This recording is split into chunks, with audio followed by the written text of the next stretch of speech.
तो यार शायद से आपको पता नहीं होगा कि एप्पल ने जब अपना फर्स्ट कंप्यूटर निकाला था एप्पल 1, उसका प्राइस था सिर्फ और सिर्फ $666, पर रिसेंटली यूएस के एक ऑक्शन में वो बिका है $2.7 मिलियन में भाई, 25 करोड़ रुपए। और ऐसे ही काफी टाइम पहले दुनिया के सबसे बड़े gaming giant Sony and Nintendo ने कोलैब करके एक गेमिंग कंसोल बनाया था जो कि कभी लॉन्च ही नहीं हुआ, पर उस प्रोटोटाइप की वैल्यू $3 लाख से भी ज्यादा है ऑक्शन में। Yo what's up guys, welcome back to another video. तो आज की वीडियो में मैं तुम्हें बताने जा रहा हूं कुछ ऐसे क्रेजी टेक के बारे में जो कि भाई ऑक्शंस में बहुत ही ज्यादा महंगे बिके, और पता भी करेंगे भाई ऐसा क्यों है, आखिर क्या था इन प्रोडक्ट्स में जो इनकी वैल्यू इतनी ज्यादा है आज भी।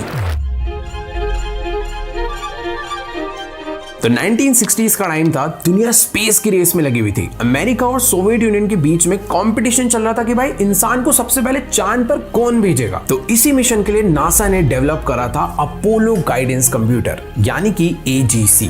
ये कोई नॉर्मल कंप्यूटर नहीं था, ये वही ऑन बोर्ड कंप्यूटर था जो कि अपोलो स्पेसक्राफ्ट को नेविगेट करता था, जिसने 1969 में अपोलो 11 मिशन के अंदर इंसान को पहली बारी चांद पर उतारा था। अब सवाल ये है कि आखिर ये कंप्यूटर ऐसा करता क्या था। अपोलो गाइडेंस कंप्यूटर का काम था स्पेसक्राफ्ट को कंट्रोल करना। ये एस्ट्रोनॉट्स को बताता था कि स्पेसक्राफ्ट की पोजीशन क्या है, उसकी स्पीड क्या है, किस डायरेक्शन में एडजस्ट करना है, और लैंडिंग के टाइम पर किस एंगल पे डिसेंड कर उसे लैंड कराना है। ये रियल टाइम कैलकुलेशन करता था, वो भी स्पेस जैसे एक्सट्रीम एनवायरनमेंट में। अब अगर टेक्निकल टर्म्स में देखें तो AGC के अंदर लगभग 2 मेगाहर्ट्ज का प्रोसेसर लगा हुआ था। इसमें सिर्फ 64 KB मेमोरी थी, जिसमें से कुछ परमानेंट मेमोरी थी और कुछ इरेजेबल मेमोरी। आज के स्मार्टफोन्स के कंपैरिजन में तो भाई ये नंबर बहुत ज्यादा छोटा है, लेकिन उस टाइम के हिसाब से ये इंजीनियरिंग एक मास्टरपीस थी। अपोलो 11 लैंडिंग के टाइम पर ना कंप्यूटर में ओवरलोड वार्निंग आ रही थी, जिससे कि इसने ऑटोमेटिकली सारे एसेंशियल टास्क को प्रायोरिटाइज कर दिया था, जिस वजह से क्रैश नहीं हुआ, वरना शायद लैंड ही नहीं करता। आज अपोलो गाइडेंस कंप्यूटर का original complete flight use system open market में मिलना लगभग नामुमकिन है, क्योंकि ज्यादातर ओरिजिनल हार्डवेयर म्यूजियम और ऑफिशियल कलेक्शंस में प्रिजर्व करके रखे गए हैं। लेकिन इस कंप्यूटर का एक इंपॉर्टेंट हिस्सा DSKY यूनिट, यानी वो डिस्प्ले और कीबोर्ड जिससे एस्ट्रोनॉट्स कमांड एंटर करते थे, वो 2019 में $3,75,000 में बिका। ये वही इंटरफेस था जिसके थ्रू अपोलो मिशंस के दौरान रियल टाइम इंस्ट्रक्शंस दिए जाते थे। बेसिकली ये पूरा गाइडेंस सिस्टम पब्लिक सेल में नहीं आता, पर कभी कभी इसके कुछ कंपोनेंट्स ऑक्शंस में दिख जाते हैं, और जब ये ऑक्शन में आते हैं तो दुनिया के बड़े बड़े कलेक्टर्स इसको खरीदने के पीछे पागल हो जाते हैं। तो यार 1976 का टाइम था, पर्सनल कंप्यूटर्स कॉमन नहीं थे। कंप्यूटर्स सिर्फ यूनिवर्सिटीज, रिसर्च लैब्स और बड़े ऑफिसेज में होते थे, और इसी टाइम पर 2 यंग इनोवेटर्स स्टीव जॉब्स और स्टीव वोज़नियाक, इन दोनों ने मिलकर एक प्रोडक्ट बनाया जिसे हम आज एप्पल 1 के नाम से जानते हैं। रियलिटी में एप्पल 1 बस एक फुली असेंबल्ड मदरबोर्ड था, बट उस टाइम के हिसाब से ये बहुत एडवांस था। उस टाइम पर जो कंप्यूटर किट्स मिलती थी, उन्हें खरीदने के बाद यूजर को खुद सोल्डरिंग करके असेंबल करना पड़ता था। मतलब एक बॉक्स में आपको पार्ट्स मिल जाते थे और सारे पार्ट्स को आपको खुद जोड़ कर पूरा कंप्यूटर बनाना पड़ता था। इसमें प्रॉब्लम सिर्फ यही थी कि जो लोग इलेक्ट्रॉनिक्स के बारे में थोड़ा बहुत जानते थे वही इस काम को कर पाते थे। लेकिन एप्पल 1 अलग था, इसमें प्रोसेसर पहले से ही मदरबोर्ड पर लगा हुआ आता था, रैम भी इंस्टॉल्ड मिलती थी, यूजर को अलग अलग कंपोनेंट्स जोड़ने की जरूरत ही नहीं पड़ती थी, कीबोर्ड डायरेक्टली कनेक्ट किया जा सकता था, और सबसे मस्त चीज, नॉर्मल से टीवी को एक मॉनिटर की तरह यूज करा जा सकता था। इसमें MOS 6502 प्रोसेसर था जो कि 1 मेगाहर्ट्ज पर रन करता था। डिफॉल्ट रैम सिर्फ और सिर्फ 4 KB की थी,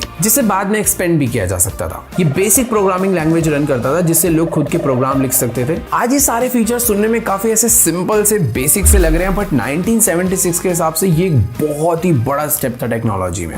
बट अब तुम लोग सोच रहे हो कि यार ये एप्पल तो स्टीव जॉब्स का था ना, पर ये स्टीव वोज़नियाक कौन है, ये कोलैब कब हुआ? तो बेसिकली स्टीव वोज़नियाक एक इलेक्ट्रॉनिक्स इंजीनियर थे जिनको सर्किट्स डिजाइन करना बहुत पसंद था। उन्होंने एप्पल 1 का डिजाइन अपने पैशन और होम ब्रू कंप्यूटर क्लब के लिए बनाया था, जो कि सिलिकॉन वैली का एक टेक हॉबियस्ट ग्रुप था। लेकिन स्टीव जॉब्स को इस डिजाइन में एक बिजनेस अपॉर्चुनिटी दिखी। उन्होंने सजेस्ट किया कि इस चीज को हम लोग एज अ प्रोडक्ट बेच सकते हैं, और इसी डिसीजन ने एप्पल कंपनी की फाउंडेशन रखी। तो आज जो तुम एप्पल देख रहे हो वो यहां से और ऐसे स्टार्ट हुआ था। जब प्रोडक्ट रेडी हुआ तो कैलिफोर्निया के एक बाइट शॉप ने सबसे पहले बल्क ऑर्डर दिया। ये एप्पल की पहली कमर्शियल डील थी। एप्पल 1 का ओरिजिनली प्राइस $666.66 था, और इतना रैंडम प्राइस इसलिए था क्योंकि जो रिपीटेड नंबर्स है वो स्टीव वोज़नियाक जिनका डिजाइन था उन्हें बहुत पसंद थे, और इनिशियली इसके टोटल अराउंड 200 यूनिट्स ही बने थे। पर टाइम के साथ साथ काफी सारे यूनिट्स खराब हो गए, कुछ डिस्ट्रॉय हो गए और आज की डेट में ये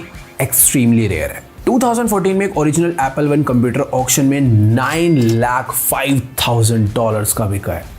$666 में लॉन्च हुआ था और $9 लाख इन्फ्लेशन के बाद। और सबसे रेयर प्रोटोटाइप वर्जन ने तो रिकॉर्ड ही तोड़ दिया भाई। 2006 में एक एप्पल वन प्रोटोटाइप बोर्ड $2,07,50,000 में ऑक्शन हुआ है। सोचो यार, ये सिर्फ एक पुराना मदरबोर्ड नहीं था, ये उस कंपनी की शुरुआत थी जो आज दुनिया की one of the biggest tech companies में से एक है। सही में यार, उस वक्त किसी ने नहीं सोचा होगा कि एक छोटे से गैराज में बनी हुई कंपनी आगे चलकर इतनी बड़ी कंपनी बन जाएगी। और यार इन्हीं सब चीजों से मुझे ये रियलाइज हुआ कि हम लोग daily Apple, Google, Amazon, Nvidia जैसी बड़ी बड़ी ग्लोबल कंपनीज के प्रोडक्ट यूज करते हैं, पर क्या तुम्हें पता है कि हम लोग इन्हीं कंपनीज की ग्रोथ का पार्ट भी बन सकते हैं। मतलब अगर फ्यूचर में ये सारी कंपनीज ग्रो होती हैं तो इनका फायदा हमें भी हो सकता है और ये सब पॉसिबल है इन्वेस्टिंग के थ्रू। एग्जांपल के लिए यार, एनवीडिया ने लास्ट 10 इयर्स में 33,000% का रिटर्न दिया है। मतलब अगर 1 लाख इन्वेस्ट करे होते तो आज 3.3 करोड़ हो गए होते। लोगों को लगता है कि भाई इंडिया बैठ के यूएस स्टॉक में इन्वेस्ट करना काफी मुश्किल होगा या फिर ज्यादा पैसे चाहिए होंगे, पर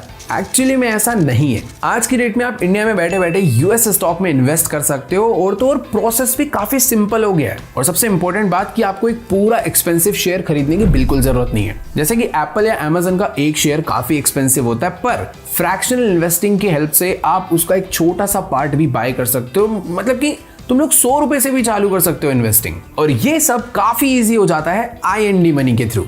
यहाँ आप एप्पल, एनवीडिया, टेस्ला, अमेजन जैसे यूएस स्टॉक्स को बाय और सेल कर सकते हो। और अगर आप लॉन्ग टर्म इन्वेस्टिंग करना चाहते हो तो यूएस स्टॉक्स में SIP भी स्टार्ट कर सकते हो, वो भी सिर्फ 500 रुपए से। और क्योंकि ये सारी कंपनीज यूएस मार्केट का पार्ट है तो इन फ्यूचर अगर डॉलर स्ट्रॉन्ग होता है तो उसके भी बेनिफिट्स इन्वेस्टर को मिलते हैं। मतलब रिटर्न सिर्फ स्टॉक बढ़ने से नहीं, डॉलर की वैल्यू बढ़ने से भी इंप्रूव होगा। अब ऑब्वियसली बहुत सारे लोग टैक्स और पेपर वर्क्स में कंफ्यूज हो जाते हैं, but IND money readymade tax reports भी प्रोवाइड करता है जिससे फाइलिंग काफी ईजी हो जाती है। और यार ऑनेस्टली मुझे इनका ऑनबोर्डिंग प्रोसेस काफी सिंपल लगा। बस KYC कंप्लीट करो, अकाउंट ओपन करो, डायरेक्टली आप यूएस मार्केट एक्सप्लोर कर सकते हो, और वो भी 0 अकाउंट ओपनिंग चार्जेस के साथ। तो यार सन 1990s के अराउंड गेमिंग इंडस्ट्री में एक अनएक्सपेक्टेड पार्टनरशिप हुई थी सोनी और निंटेंडो के बीच में।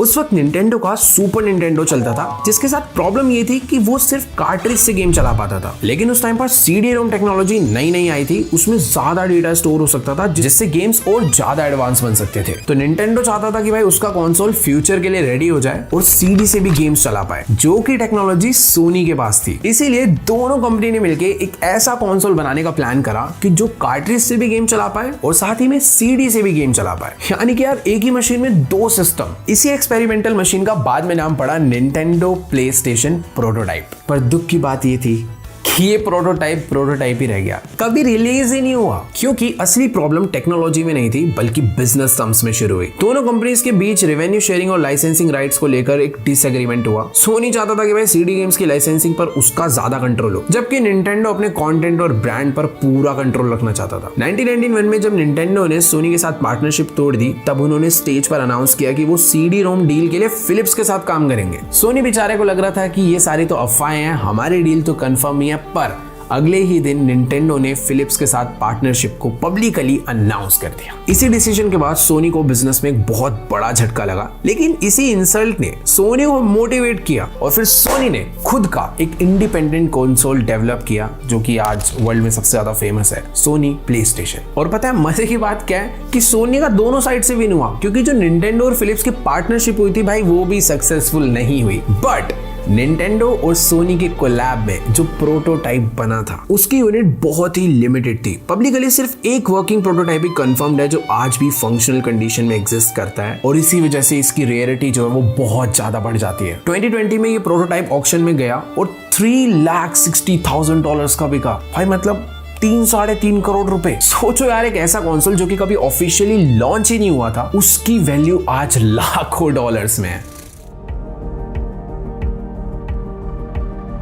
तो सन 1940s के अराउंड जब दुनिया वर्ल्ड वॉर 2 के बीच में थी, तब कम्युनिकेशन सिक्योरिटी सबसे बड़ा चैलेंज था। मतलब वॉर के टाइम पे जो भी मैसेज या कन्वर्सेशन हो रही है वो कोई ट्रैक न कर पाए। इसी टाइम पर जर्मनी ने एक एडवांस इंक्रिप्शन डिवाइस निकाला जिसका नाम था एनिग्मा मशीन। ये एक मैकेनिकल इंक्रिप्शन मशीन थी जो मैसेज को सीक्रेट कोड में कन्वर्ट करती थी ताकि जितने भी एनिमी है वो उसे समझ ना पाए। एनिग्मा मशीन से ना मैसेज डायरेक्टली एक मशीन से दूसरी मशीन तक नहीं जाता था। मान लो ऑफिसर ए अपनी एनिग्मा मशीन पर कोई मैसेज टाइप करता था तो मशीन उसे तुरंत सीक्रेट कोड में कन्वर्ट कर देती थी। मान लो उसने अटैक टाइप किया तो मशीन उसे कुछ रैंडम लेटर्स जैसे कि XZQPLK में बदल देती थी। अब ये कोडेड मैसेज रेडियो ऑपरेटर के थ्रू ब्रॉडकास्ट किया जाता था। रेडियो सिग्नल हवा में ट्रैवल करते थे जिससे एनिमी भी सुन सकते थे, लेकिन उन्हें सिर्फ कोडेड लेटर्स मिलते थे जिन मैसेजेस का मतलब समझना मुश्किल होता था। दूसरी तरफ ऑफिसर बी के पास भी रेडियो होता था जो ये कोडेड मैसेज रिसीव करता था, लेकिन वो मैसेज तब तक समझ नहीं आता था जब तक ऑफिसर बी उसे अपनी एनिग्मा मशीन पे टाइप ना करे। यहाँ पर सबसे इंपॉर्टेंट थी सेटिंग्स। दोनों साइड पहले से अपनी एनिग्मा मशीन्स को सेम रोटर सेटिंग्स और कॉन्फ़िगरेशन पर सेट करके रखते थे। जब ऑफिसर बी कोडेड मैसेज को अपनी मशीन में टाइप करता था तो मशीन उसे वापस ओरिजिनल वर्ड में कन्वर्ट कर देती थी। तो इसी तरीके से एनिग्मा मशीन मैसेजेस को सेफ बनाती थी। जर्मन मिलिट्री ने एनिग्मा मशीन का यूज नेवी, एयरफोर्स और आर्मी की सारी कॉम्बिनेशंस के लिए यूज करा और काफी टाइम तक ये ऑलमोस्ट अनब्रेकेबल थी। लेकिन बाद में अलाइड कोड ब्रेकर्स ने इस सिस्टम को स्टडी करके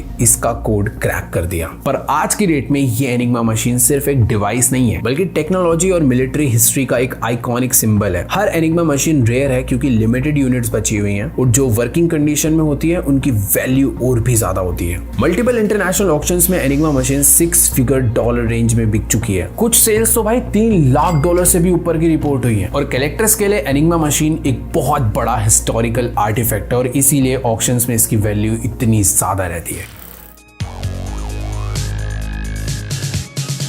सन 2007 में जब एप्पल के सीईओ स्टीव जॉब्स ने स्टेज पर पहला आईफोन लॉन्च किया था तब शायद किसी ने भी नहीं सोचा होगा कि भाई उस पर्टिकुलर डिवाइस की वैल्यू लाखों डॉलर में पहुंच जाएगी। तो ये फर्स्ट जनरेशन आईफोन था जिसे आज आईफोन 2G के नाम से भी जानते हैं। लॉन्च के टाइम पे 2 वेरिएशन आए थे, 4GB और 8GB। 4GB मॉडल का प्राइस था $499 जबकि 8GB वेरिएंट का प्राइस था $599। तो लोग यार नेचुरली ज्यादा स्टोरेज वाला ऑप्शन खरीदने लगे जिसकी वजह से 4GB वाले मॉडल की डिमांड काफी कम होती जा रही थी और भाई एप्पल ने कुछ ही महीनों में इसे डिसकंटिन्यू भी कर दिया। इसी शॉर्ट प्रोडक्शन साइकिल ने इस वेरिएंट को रेयर बना दिया। टाइम के साथ साथ ज्यादातर यूनिट्स ओपन होकर यूज हो गए, इसीलिए आज इस फोन का फैक्ट्री सील्ड कंडीशन में मिलना इम्पॉसिबल है। लेकिन 2023 में एक completely sealed 4GB iPhone model को LCG ऑक्शंस ने ऑक्शन में बेचा जहां पर ये $1,90,000 का बिका। मतलब यार $500 की चीज $2 लाख में बिकी है।